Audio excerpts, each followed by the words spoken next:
In Greek mythology, Memnon was an Ethiopian king and son of Tithonus and Eos. As a warrior he was considered to be almost Achilles' equal in skill. During the Trojan War, he brought an army to Troy's defense and had killed Antilochus during a fierce battle. The death of Memnon echoes that of Hector, another defender of Troy whom Achilles also killed out of revenge for a fallen comrade, Patroclus. After Memnon's death, Zeus was moved by Eos' tears and granted him immortality. Memnon's death is related at length in the lost epic Ethiopian, composed after the Iliad circa the 7th century BC. Quintus of Smyrna records Memnon's death in post-Homerica. His death is also described in Philostratus or Imagines. Memnon in Quintus of Smyrna's post-Homerica. Memnon, journeying from the Western Ocean with his army of Ethiopians, arrives at Troy in the immediate aftermath of an argument between Polydamas,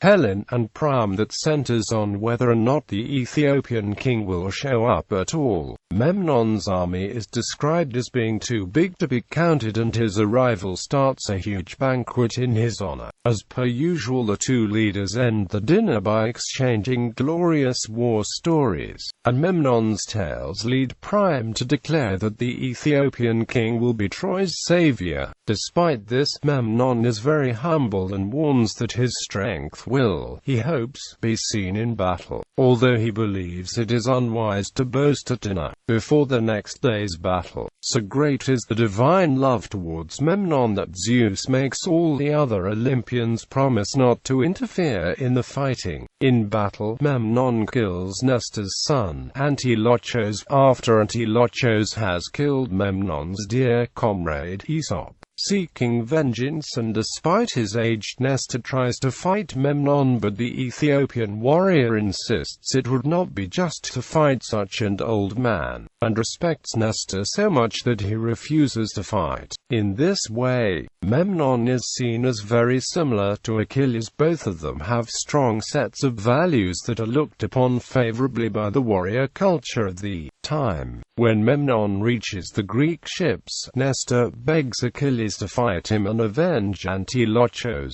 leading to the two men clashing while both wearing divine armor made by Hephaestus, making another parallel between the two warriors. Zeus favors both of them and makes each man tireless and huge so that the whole battlefield can watch them clash as demigods. Eventually, Achilles stabs Memnon through the heart, causing his entire army to flee in terror. In honor of Memnon, the gods collect all the drops of blood that fall from him and use them to form a huge river that on every anniversary of his death will bear the stench of human flesh. The Ethiopians that stayed close to Memnon in order to bury the leader are turned into birds, and they stay by his tomb so as to remove dust that gathers on it. Memnon in Africa. Roman writers and later classical Greek writers such as Diodorus Siculus believed Memnon hailed from Ethiopia, a geographical area in Africa, usually south of Egypt, because the original historical work by Octavianus of Miletus only survives in fragments. Most of what is known about Memnon comes from post-Homeric Greek and Roman writers.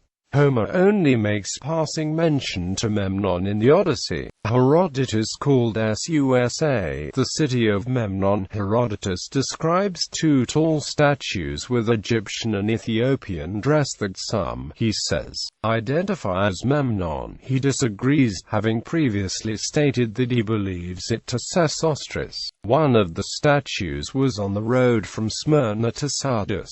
A carved figure matching this description has been found near the old road from Smyrna to Sardis. Pausanias describes how he marveled at a colossal statue in Egypt, having been told that Memnon began his travels in Africa. In Egyptian Thebes, on crossing the Nile to the sea-called pipes, I saw a statue, still sitting, which gave out a sound. The many call it Memnon, who they say from Ethiopia overran Egypt and as far as Susa. The Thebans, however, say that it is a statue, not of Memnon, but of a native named Faminoff, and I have heard some say that it is Sesostris. This statue was broken in two by Cambyses, and at the present day from head to middle it is thrown down, but the rest is seated, and every day at the rising of the sun it makes the noise, and the sound one could best liken to that of a harper lyre when a string has been broken. Philostratus of Lemnos in his work Imagines, describes artwork of a scene which depicts Memnon. Now such is the scene in Homer, but the events depicted by the painter are as follows.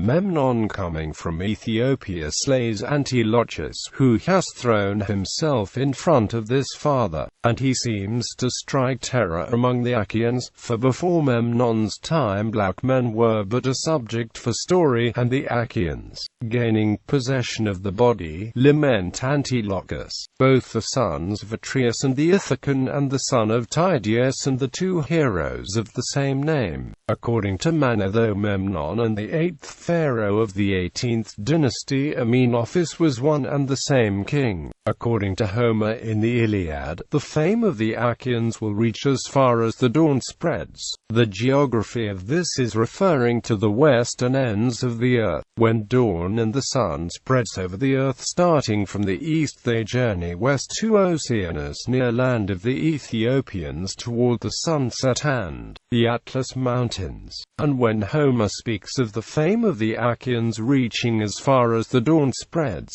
he is referring to the land of Memnon. When King Priam sent a message to Memnon to come to Troy and help him fight against the invading Greeks, Memnon, son of Eos and Tithonus. According to ancient Greek poets, Memnon's father Tithonus was snatched away from Troy by the goddess of dawn Eos and was taken to the ends of the earth on the coast of Oceanus. This literally means he was carried by the east wind and was driven to the western ends of the earth beyond the ocean of pillars of Hercules. According to Hesiod, Eos bore to Tithonus bronze-armed Memnon, the king of the Ethiopians and lordly Emathian. Zephyrs, god of the west wind, like Memnon, was also the firstborn son of Eos by another father Astraeus, making him the brother of Memnon. According to Quintus Smyrnius, Memnon said himself that he was raised by the Hesperides on the coast of Oceanus. Memnon dwelling on the western ocean, and his father being driven there, would make him the son of dawn, as in the son of Troy, rather than the son of Eastern Asia, as earlier scholars have proposed based on their opinion. Hesiod makes it clear that the son of dawn originally means west, making Memnon a colonist from the east and king of the west. And this actually makes the most sense, because as Eos the dawned goddess rises from the east before her father Hyperion, she journeys to the western ends of the earth where she and her father the sun god sleeps. To the knowledge of the Greeks, the farthest west ended at the land of Atlas towards the Hesperides on the African coast south of the Atlantic Ocean. There is a statue of Memnon west of Luxor in Egypt known today as the Colossi of Memnon. According to the ancient Greek historians, this statue of Memnon made a sound at morning time that meant Memnon was speaking to his mother Dawn, as